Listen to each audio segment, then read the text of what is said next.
kain tayo.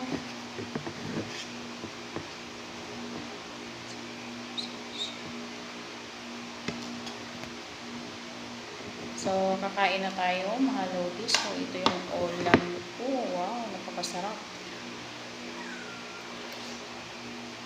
Pritong isda na may gulay na saluyot. Nilagyan ko ng kamatis. So, ayan.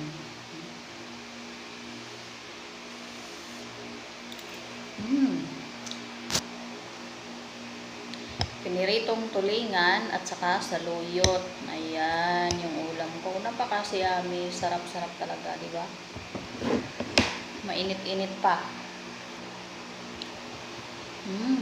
Sarap.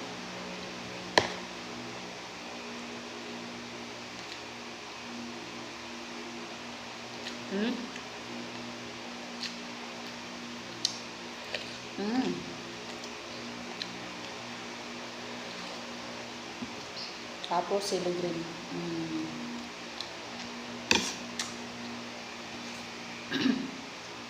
Sarap.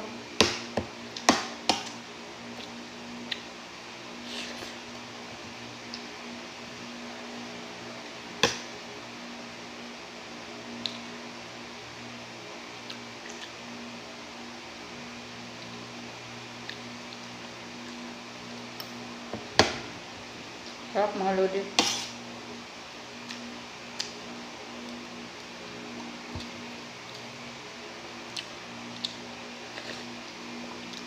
Ito talaga yung ulam na paborito ko.